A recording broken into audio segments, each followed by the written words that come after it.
what is one beauty product that you just can't live without? Oh my gosh. Recent, hold on, I want to show you because I literally am kind of obsessed. Okay, real quick. This I've like just gotten. And I just kind of tried it out because what is it? It's like I've seen these ads, for it's like, I'll find your, the right color. Oh my God. And they apply it. And it's like exact color of like, skin. And so it's maquillage. Ooh, I've heard of that brand. It's so good. And then they have also like under eye stuff. So like there's like a YSL pen that I was using for the film that I was just doing, and it was just so good. And so this is also just as great because I think they like also added this in, and I'm kind of obsessed because like this, I really like the color. I really like how it looks. It's like lightweight. And no, I just cut you off. All right, hold on. Let me try this again. Oh no. Okay. Turn FaceTime off. Yes. So okay. Funny. It's off. Okay. No. Okay. I can't deal. I'm not okay with this. Timing, right? Quit messages. Get out of here. What? Hold on. How do you like sign out? I'm so sorry. This is so No. Don't. It's so funny. Like I love moments like these because they're so real. They're so real. Oh my goodness. All right. Hold on. Preferences. Yeah. What? Message. Sign out. There we go. Yay. We're done. Get out of here. So, okay, I have to ask, your skin is like flawlessly amazing. What are you using on it? La Mer. So I've been using, it's so funny because it really depends on the skin type, but it was like one of my first jobs, I think. One of my first jobs. And I was like, early 20s. And I was working with this woman who was like almost 50 and her skin was flawless. And I was like, okay, what do you do? Cause I was already putting cream on my face, like night cream since I was 16, because I was like a former pro tennis player. So I was always out in the sun and I was always trying to like, I was trying to protect my skin way even then because I just knew. So she was like, oh my gosh, like La Mer is the cream that I use. That's amazing. And I swear by it.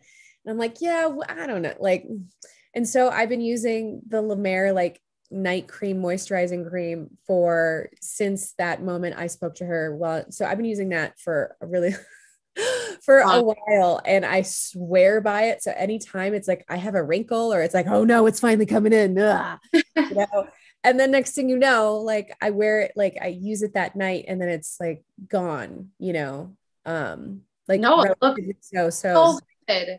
I was gonna say, I was like, you must drink a lot of green juice too, because apparently that's like also the secret to like really good skin is people that like drink a lot of juice. It like helps your eyes and stuff. But I'm gonna buy that product that you just said. Sleep. Sleep. I definitely like to sleep a lot. I try to sleep as much as I can like at least 9 hours a night.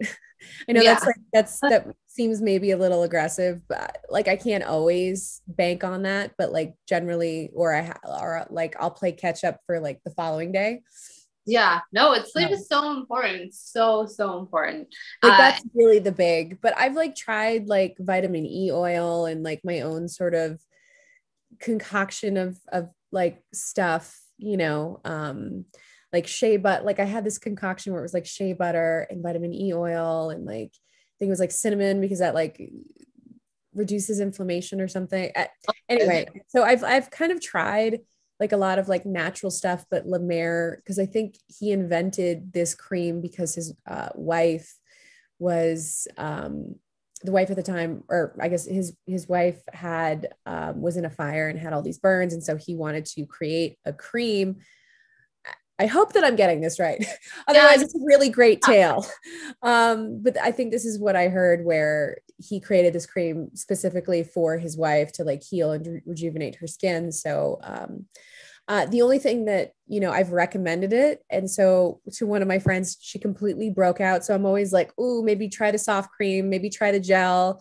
Like you have to find what works for you. And I kind of have like somewhat drier skin. So that works really well for me. Totally. I'm definitely gonna like tell everyone about that product and buy it myself. Yeah. I mean, it's like, I'm not sponsored. I've been just using it for years. Hopefully one day, maybe I will. Yeah. You should. That's the goal.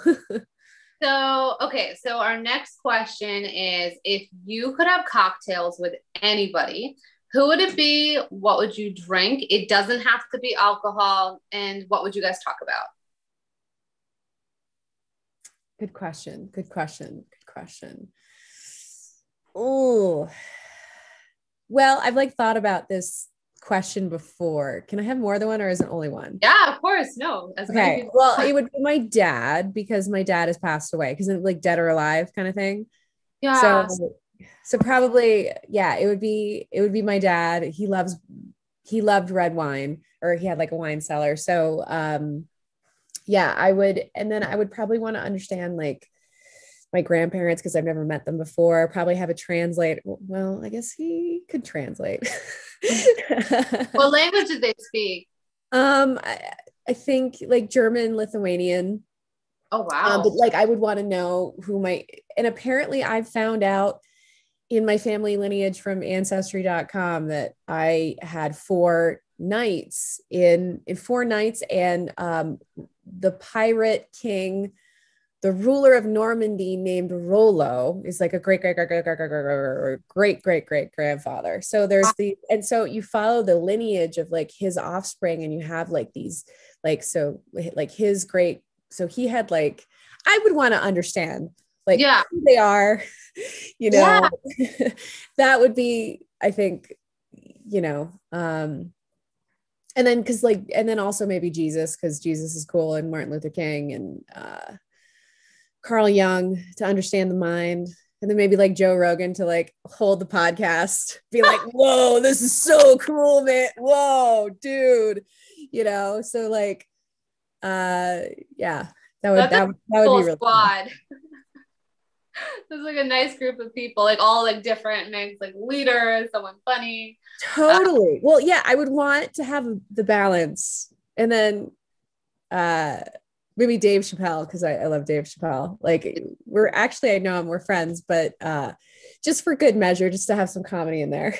Nice. I love it. And okay, so I don't know if you've done a post-quarantine activity yet. If you have or haven't, what would it be like, now that people are kind of getting back to normal somewhat? What's your like first post-quarantine activity? Or like, oh my God, I can't wait to travel, or I can't wait to do this. What is it? Well, I kind of did my first like non-quarantine thing, which was do a movie in Australia. I've always wanted to go to Australia. I hung out with a kangaroo who was just like, I was literally cuddling with a kangaroo and holding a koala. Like I can't wait. I have to show you, because this is ridiculous. It's so silly. I love kangaroo. So cute. So this kangaroo is ridiculous. This was like a video. This is a kangaroo. We're just chilling. I was like,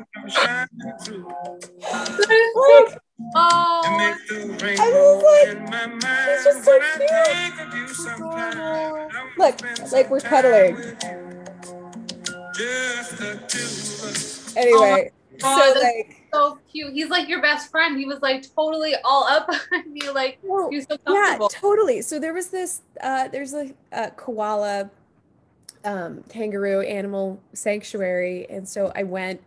It's like 30 minutes away from Brisbane, so we were filming in Brisbane, and there's like no cases of corona, like there's no one wears masks, and it's like it's post-corona, but it's still like it was such a shock to the system of like no one's wearing masks, and oh my God, it's real life again. Like it was, I would wear gloves everywhere of like, I don't want to touch anything, like get away, like and now I was like hugging, and I was like, oh right, I don't have to like wipe things down, and so like, and it was just it was so wonderful. And then have it like, so there's this animal sanctuary that's incredible. And they have all these kangaroos, like I want to say like an acre of land. And in one section of it, they have just all these like different, wallabies, kangaroos, and just all these different type of like kangaroos just like hopping about, and you can just go up to them and feed them, and they're just so sweet. And some of them were shy, but like that one in particular was just like, I'm just chilling, man. It was like coolest. It was the coolest thing. It was definitely like one for the bucket list. That was so awesome. I love that video. So cute. Kangaroos are so adorable. They're so cute. You got to chill with one. Totally. So what have you done post quarantine?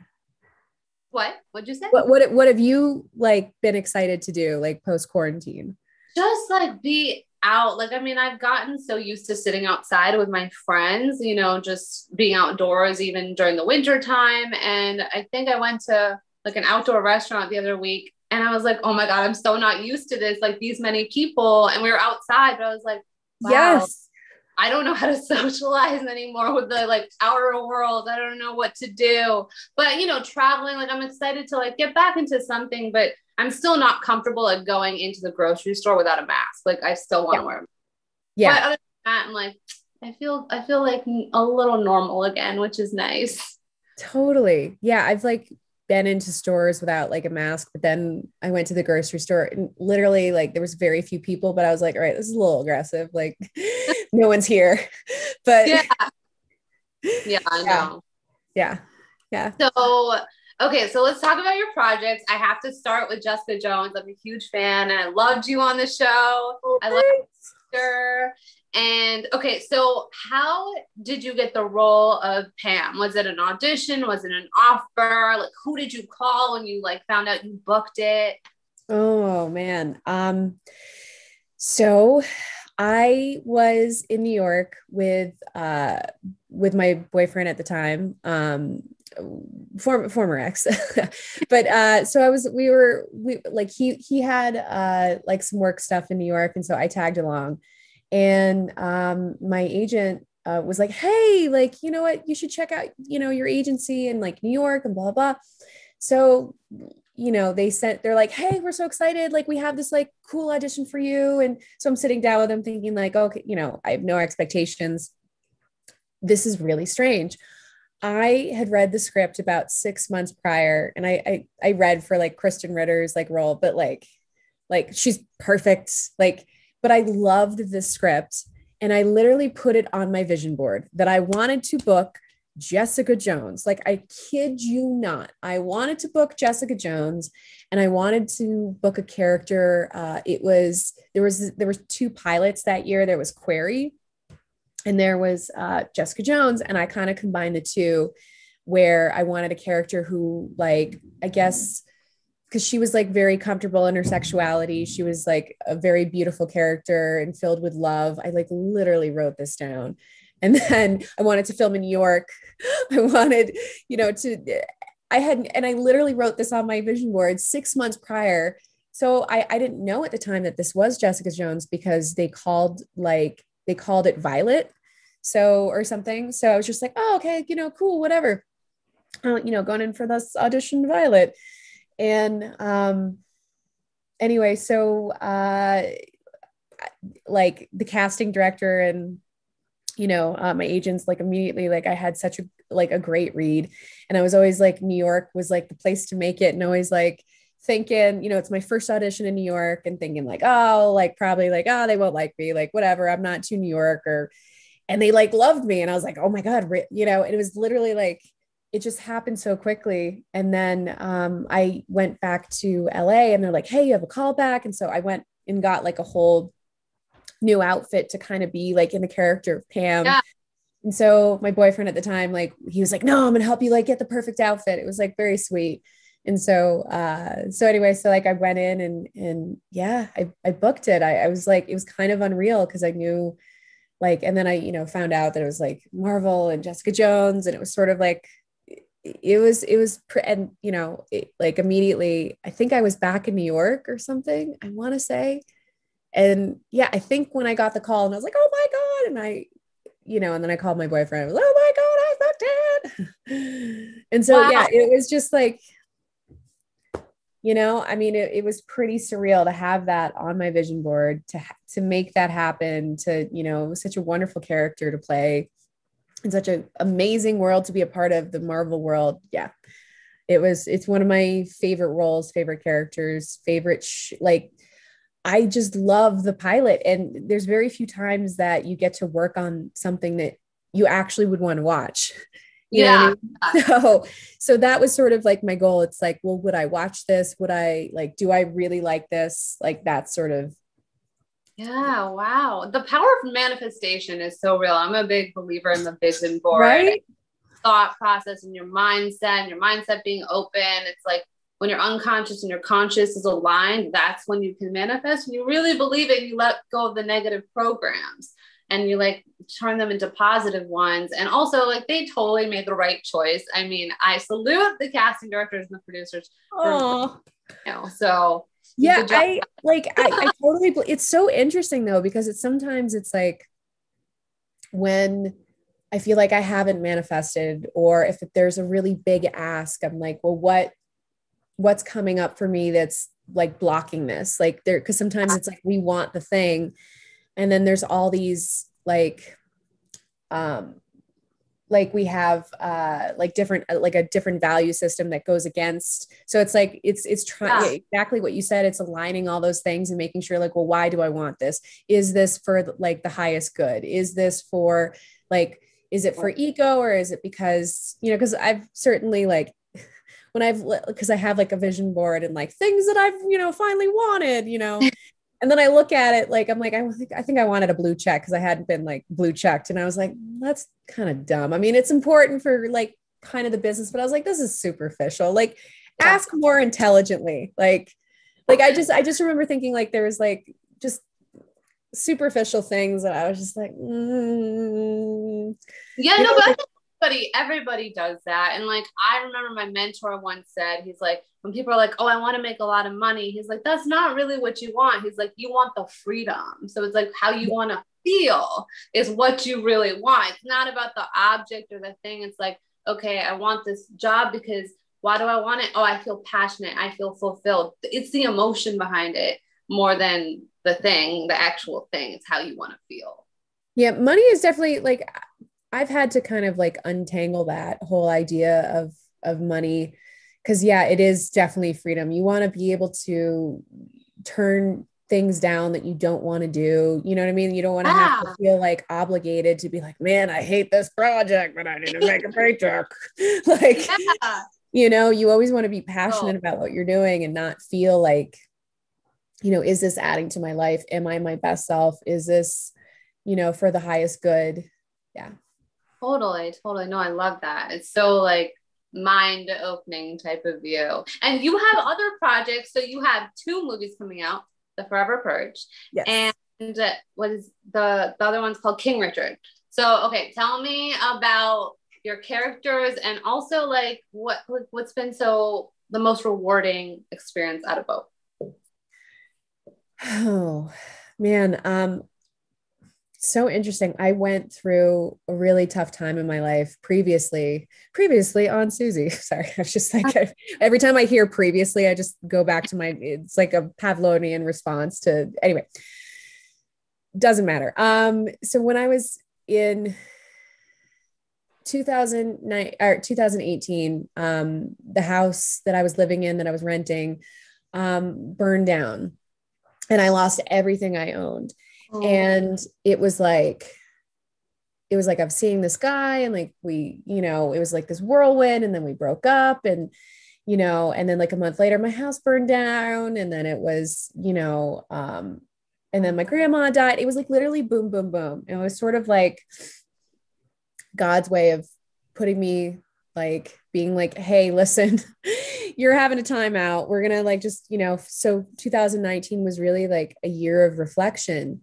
And I didn't get that many job opportunities. I didn't really work, and I wonder if it was just, I was sort of reassessing and just the timing of everything. And there was a moment in time where I was like, maybe I'm never going to work again. Like maybe like I need to find something else, because it's just like jobs like weren't coming. And it was just like, man, it was sort of like the kind of year that I feel like a lot of people were going through. And like during the pandemic is kind of the year that I went through in 2019 to a certain degree. Like 2020, I was very like proactive and like doing a lot of stuff. And so whereas 2019 was just really sitting with myself and like, just going through past traumas and like dealing, like finally sitting with it and like dealing with it. And, it was sort of like a reckoning that needed to happen, just of like the way I was looking at things and like past relationships that weren't healthy, and trying to like,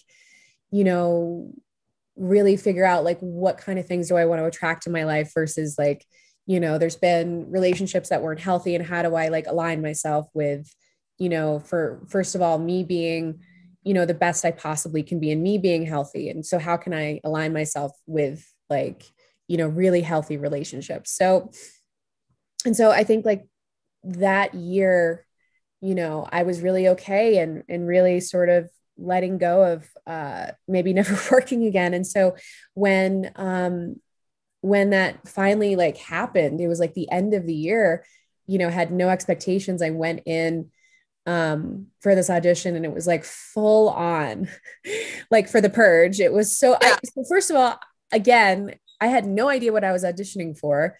Because I mean, it was really intense and really aggressive. And I just like allowed my shadow to just like go. I was just like, you know what? And I was almost like, hey, I'm going to go there. I hope this isn't scary. And they were sort of like, oh God, okay. Like I literally thought, because I had like literally just watched The Loudest Voice with Russell Crowe of like Roger Ailes and like that whole thing. And I just like was so rageful after watching that. Like it's about like the Me Too, like the, how all, anyway, it was like, was it Nicole Kidman, I think? Oh, I don't know. I don't know if I saw that one. I wouldn't be so good. It was so, I think it was Nicole Kidman, and it was so good. It was Sienna Miller, Nicole Kidman, and like Russell Crowe. Anyway, and I just remember being so upset. Like I just watched that, and the casting office had just casted that. So I was like tapping into all that rage. So I was like, whatever, into that scene. And they're like, yeah, okay, thanks. And I was like, that's it. I quit. I'm never working again. I literally walked out of that office. And there was another like my neighbor who's also like beautiful and amazing. I'm like, that's it. I'm never working again. You probably got it. I'm never getting a job to get, I just figured, I was like, okay, this is it. Like, I'm done, and I heard that I got it. I was like, are you kidding me? Because I was like, you guys were terrified of me.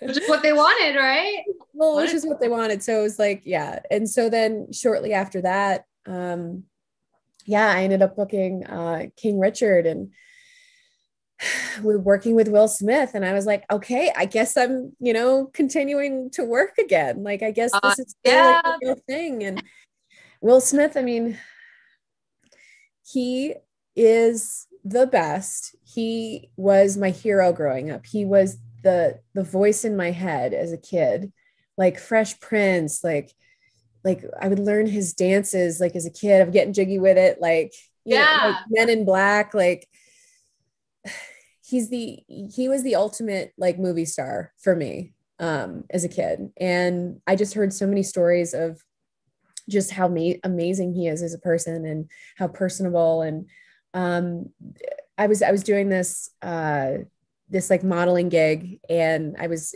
like a cover for like a small magazine.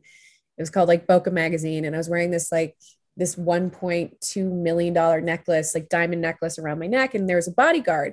And I was like, who's the coolest person you've ever worked with? He's like, hands down, Will Smith. And I was like, tell me. And he's like, well, he's like, anytime that like people would come up to him, he, and I'd be like, no, don't, you can't come up to him and be like, no. He's like, these are the kids who buy my albums, who go see my movies. He's like, you never do that.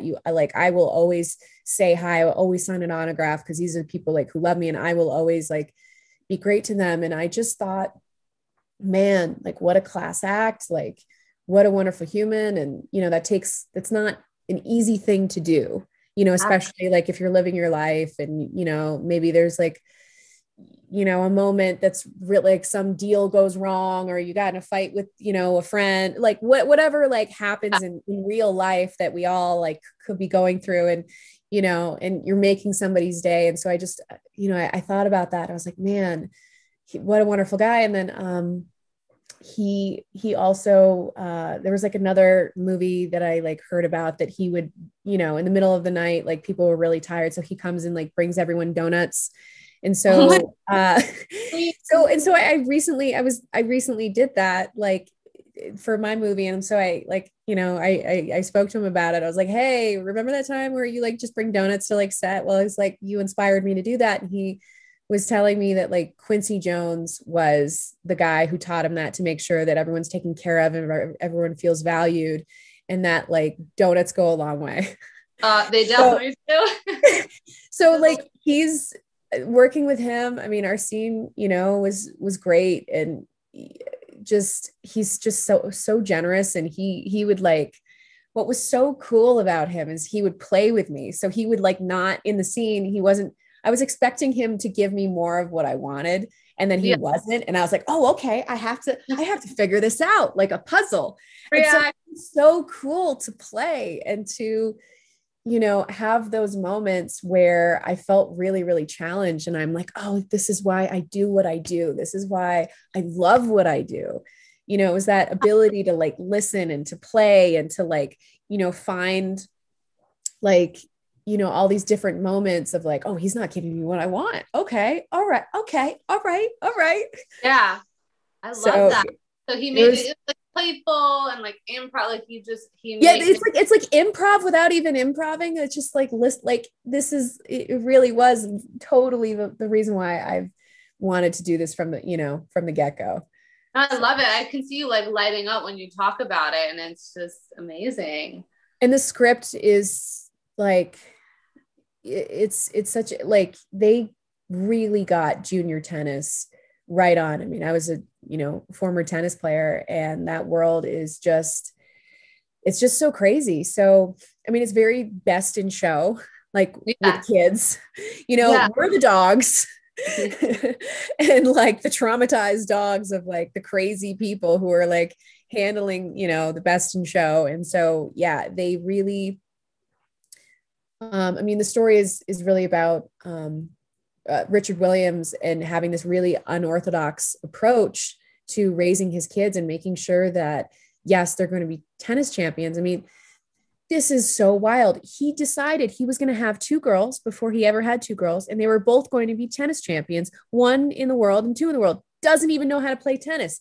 True story. What? This guy, I swear to you, like I heard this.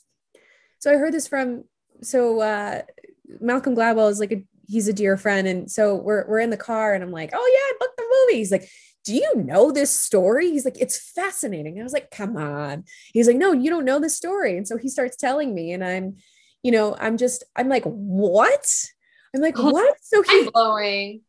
It was totally mind blowing. So he like was just telling me about, just how completely unorthodox like Richard Williams was. But the way that he like, tennis is a very specific beast, and it's such a weird world.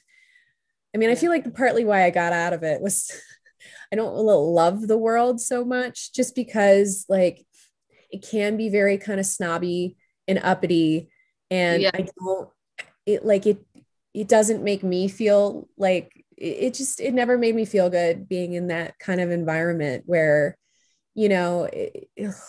I didn't like it. And so that was sort of also the dynamic of having Serena and Venus in that world. And I'm like, yep, that's like, they have the way in which it's kind of like, it's like if like Happy Gilmore, like to a certain degree, where it's like, we're not going to play by your rules.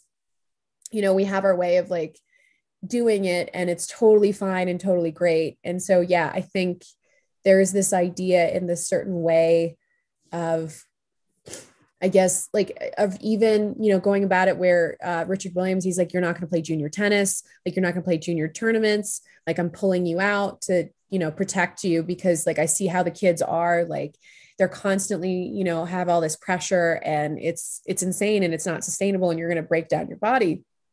And he went against every single coach of every top coach and everything. And so it's so real. I mean, Andy Roddick, he was a friend who I grew up with. We had like the same coach. I was recruited by his coach at the time, like when I was 12 and I was recruited to play at Ever Tennis Academy. And he said, I think in an interview a while ago, that he looked at the way that Serena was doing things and he would kind of look down upon her of like, how come she didn't play like junior tennis? She didn't have a ranking. She didn't do all these things. And now he's like, and I scratch my head and I go, what was I thinking? Because like, you're still playing after all these years and you're still like killing it beyond anything I could have done. And, I think he looks back in regret, or the way that I think he didn't quite understand. And I think, yeah, I really admire, Richard Williams's approach of like doing things. He was just such a fascinating character and like, he figured it out. Like, that's unbelievable. Talk about manifestation to like the next level. He did it. Like, 2 girls, tennis champions, doesn't even know how to play tennis. It's crazy. I can't wait to see this movie. When is it out? Is it coming out this winter or this fall? I think I want to say November something. I'll wait till November. I'm excited. And okay, so just to shift gears a little bit, what is a mantra that you live by daily?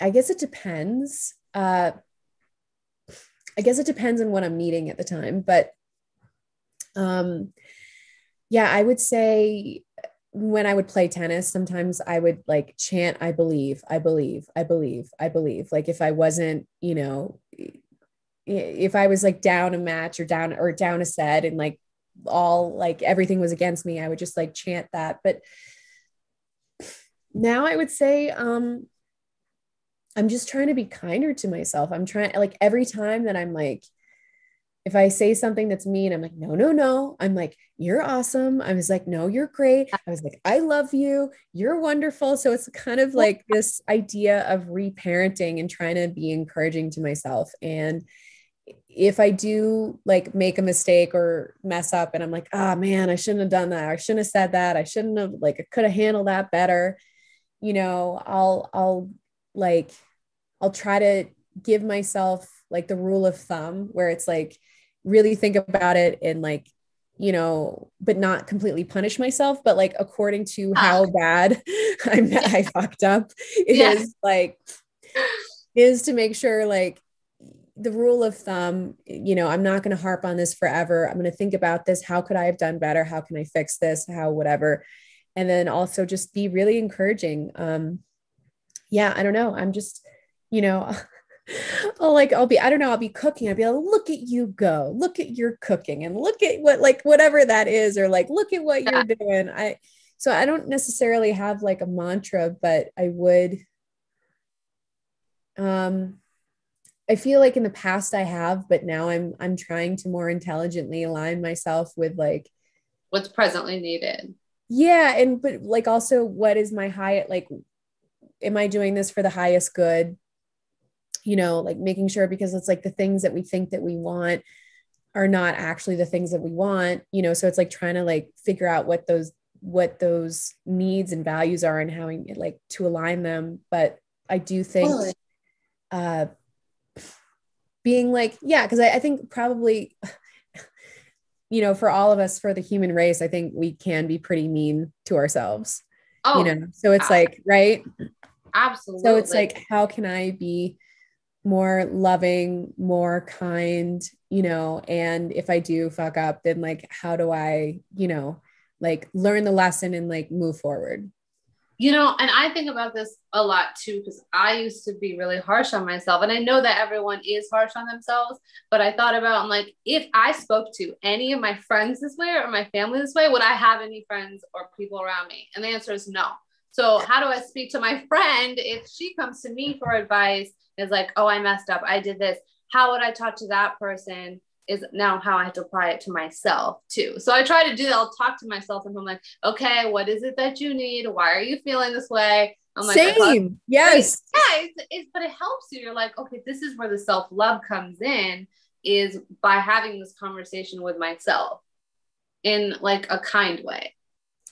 Totally agree. I've gotten so much better in the last like few years of, yeah, just like being my biggest champion and be like, look at you go. You're so, great. You know, like and I think for the longest time, I think I was really, really hard on myself. And so now it's like, it's been really nice. Like my body is like, yeah, I can be good. Yeah, look at me go. Look at me walk, man. You know, I love that. No, and such a good energy. Like you radiate a more positive energy when you are in that vibration. Totally. So, okay, I just have to wrap it out with like 2 fun questions, and only if you're comfortable with this. One is a funny date story or like a funny pickup line someone's used on you. You pick. I'm trying to think. Love these stories. These are the best ones. I'm always shocked when I hear someone. I'm like, what happened? Oh man, I just have so many funny stories. But funny date story. It doesn't have to be date. Whatever comes to your mind.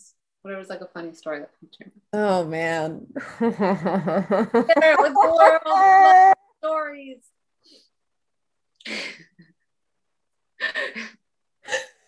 Too many. Oh man. Well, oh God. There's a couple. Well, there was this, I was invited to this like really cool party, and oh man. So no. Well, there's 2. Okay, so Chris Rock was like my favorite comedian growing up, and I could like do his monologue, and you know, and weirdly, don't ask me how, but like somehow I've like managed to like do his impersonation. Weird. I know, just go with it. You know, because sometimes I would like do like, it would be like an icebreaker. Like when I had a music career, my manager at the time would be like, yeah, like he's Israeli. So it was like, do the impression of like Chris Rock. And I'm like, oh my God, I can't believe I'm doing this. So it's like, anyway, like, yeah, I'm gonna anyway. So like, so I love him. He's like my, you know, he's my favorite of all time ever. Yeah, he's a great comedian. So I'm at this party, and you know, it's kind of ridiculous. Like I sometimes feel like I'm, you know, like Tiffany Haddish, like, you know, it's like Leo's there, you know, and I met him because I like dated his friend a long time ago. And so it was like, hey, Leo, you know, whatever. And so it's like this, it was this music party where it was like maybe like 50 to 100 people, and it was very like intimate. And so you have like Seal and CeeLo, and they're doing their different renditions of like Crazy. So you have like, you know, so CeeLo's like the song Crazy, where he's like no, crazy, you know, that song, right? And then you have like Seal, you know, his version, like his song Crazy, you're never gonna survive unless you know. So they're doing this at the same time. It's an epic party, and there's Al Pacino in the front, and there's Jonah Hill, and like, you know, I'm like Adrian Brody, oh my God, and Halle Berry, like it's ridiculous. So I'm feeling good, and I'm like, hey, it's like Chris Rock. So I'm like, you know what? I'm feeling good. I'm gonna go in. So I go in. So I'm like thinking like, you know, I'm friends with David Spade. We did a movie together. It was Joe Dirt too. Yeah. So I'm thinking, I'm like, yeah, like I'm still really tight with Dave. So I'm just like, hey, you know, I know, you know, so I'm like, hey, Chris, like, you friends with David Spade. Like, he's like, oh, yeah, just we, you know, like normally I could do it better. It's early in the morning. Oh, great.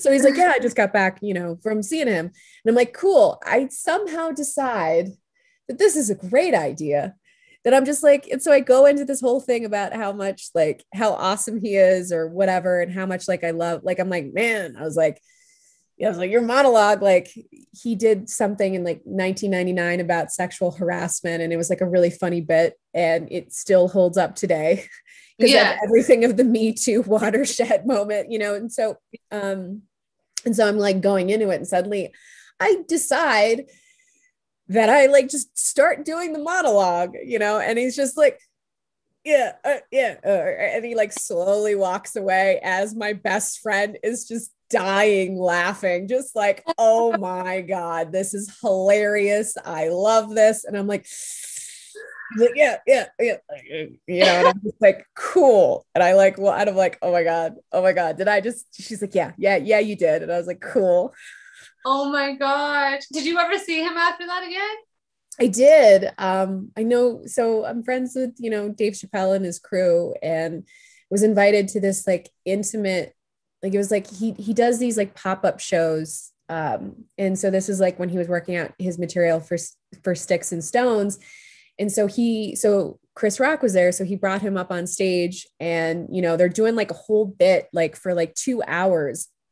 And Chris Rock is like saying how, you know, create like his whole family, create like his whole life story. And anyway, so like I'm in the VIP section or whatever. And so he comes down, he sits with his girlfriend, has no idea like of anything that happened. So suddenly we're just cool again. I'm like, don't do it again. For the love of God, do not do it, Susie. Please don't do it. Like, I'm just like, I'm going to tell him. I'm like, he'll remember. I'm like, no, can you please? So I'm just like, cool, finally. And like, he's like, hey, you know, I'm like, hey, how are you? Like chatting. And I'm just like, nothing to see here. Okay, bye. That never happened. Oh, that's so funny though. You're like, you're probably going to be friends. Like, you're probably going to be long-term friends with him, but you're like, oh my gosh, please don't remember. No, I have so many more. I mean, there's another one. I can just keep going. Tell me. I love these stories. Oh my God, they're so good. They're just very typical, like Hollywood stories that are just, oh God. Inside scoop, because like you hear about it like in tabloids, you're like, no, that's not really what happened.